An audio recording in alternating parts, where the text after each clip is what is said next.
আপুনি ঘৰতে বহি ডিজিটেল কাষ্ট চাৰ্টিফিকেটখন কেনেকৈ আবেদন কৰিব তাৰ সবিশেষ ভিডিঅ' এটা মই আজি লৈ আহিছোঁ। চাৰ্টিফিকেটখন আবেদন কৰোঁতে আপোনাৰ কিমান টকা খৰচ হ'ব আৰু কি ডকুমেণ্টছ আপুনি জমা দিব লাগিব বা আপলোড কৰিব লাগিব আৰু আপোনাৰ কিমান দিনৰ ভিতৰত আপোনাৰ অৰিজিনেল যিখন চাৰ্টিফিকেট সেইখন ক্ৰিয়েট হৈ আহিব তাৰ A to Z ডিটেইল এইটো ভিডিঅ'তে পাব। তেতিয়াহ'লে বলক ভিডিঅ'টো বেছি দেৰি নকৰি আৰম্ভ কৰোঁ আজিৰ ভিডিঅ'।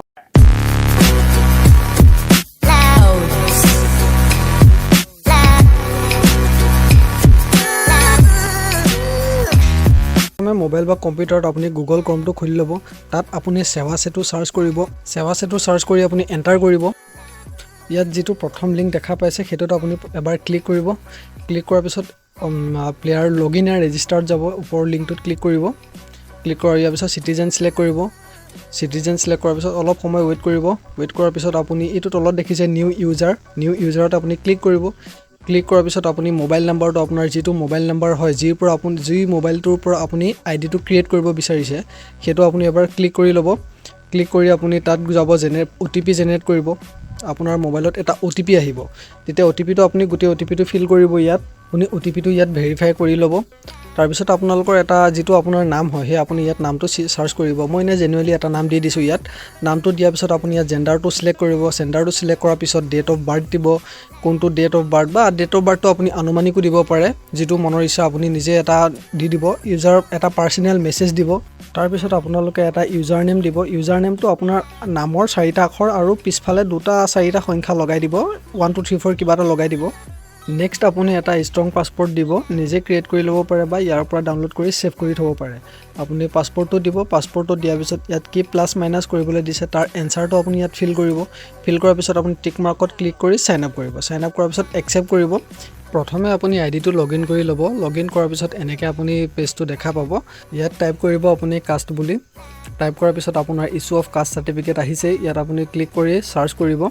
সাৰ্চ কৰাৰ পিছত আপুনি অলপ সময় ৱেইট কৰিব। ৱেইট কৰাৰ পিছত ইয়াত এপ্লাই বুটামটোত ক্লিক কৰিব। ডকুমেণ্টছৰ ভিতৰত প্ৰথমে আপুনি আবেদনকাৰীৰ ফটোকপি আপলোড কৰিব লাগিব।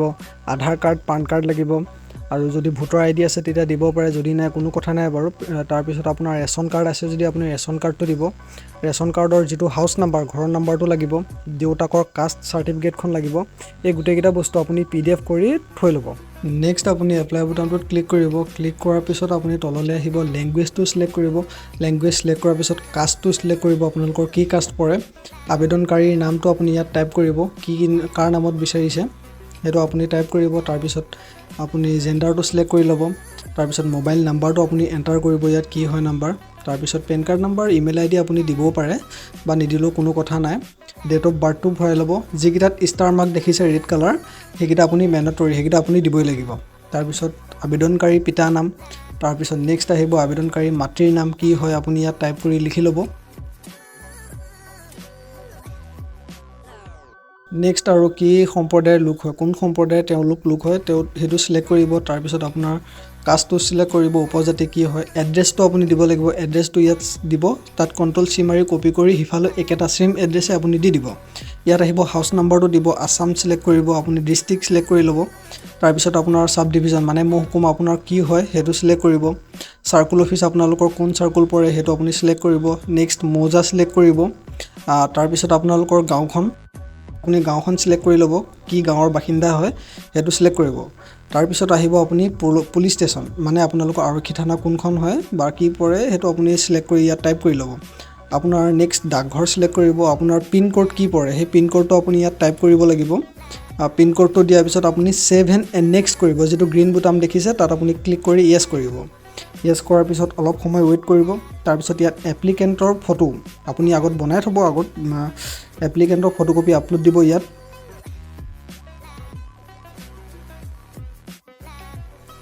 নেক্সট আপুনি আধাৰ কাৰ্ডটো আপলোড দিব লাগিব। ইয়াত আধাৰ কাৰ্ডটো সিলেক্ট কৰি আপুনি ব্ৰাউজিঙত গৈ আধাৰ কাৰ্ডটো আপলোড দিব।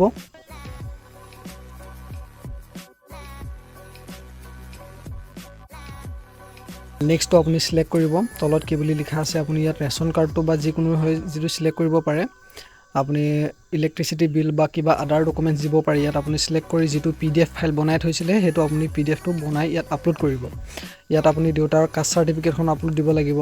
সেইখন আপলোড দিয়াৰ পিছত আপুনি এনি আদাৰ ডকুমেণ্টছত আপুনি কিবা এটা ডকুমেণ্টছ আপলোড কৰিব পাৰে বা আধাৰ কাৰ্ড বা খাজানা ৰচিদ যিকোনো এটা ডকুমেণ্টছ আপুনি ইয়াত আপলোড কৰিব আপলোড কৰাৰ পিছত আপুনি অলপ সময় ৱেইট কৰিব ইয়াত আপুনি মাজৰ যিটো সাবমিট বটন আছে তাত আপুনি ক্লিক কৰিব ক্লিক কৰি আপুনি কিবা চাব বিচাৰিলো চাই ল'ব এটো মই সিটিজেনৰ পৰা কৰা নাই মই সিএসসি পৰা কৰিছো হেতু কাৰণে আপুনি এনেকৈ দেখা পাইছে আপুনি কিন্তু সিএসসি পৰা নকৰি সিটিজেনৰ পৰা কৰিলে আপোনাৰ 40 টকা কাটিব মই সিএসসি পৰা কৰিছো কাৰণে মোক 70 টকা কাটিছে সিটিজেনৰ পৰা কৰিব ইয়াত পেমেন্ট গেটৱে সিলেক্ট কৰিব কাৰণ তাৰ পিছত নেক্সট আপুনি যেটো তলৰ দেখিছে তাৰ আপুনি তলত ক্লিক কৰি কানাডা বেংক নো চাৰ্জ এটো আপুনি 1 টকাও দিব নালাগে 40 টকা মাত্ৰ কাটিব ইয়াত আপুনি পেমেন্ট গেটৱেত ওকে কৰিব ওকে কৰাৰ পিছত আপুনি অলপ সময় ৱেইট কৰিব ৱেইট কৰাৰ পিছত আপুনি ইয়াত টিক মাৰ্কটো ক্লিক কৰি কনফাৰ্ম পে কৰিব আপুনি ইয়াত লিভ কৰিব লিভ কৰাৰ পিছত অলপ সময় ৱেইট কৰিব ইয়াত আপুনি ইউপিআই আইডি দিও কৰিব পাৰে আপুনি কিউআৰ কোডটো জেনাৰেট কৰিও কৰিব পাৰে আপুনি নেক্সট অপচনটো যাব তলৰটোত আপুনি ইয়াত ক্লিক কৰিব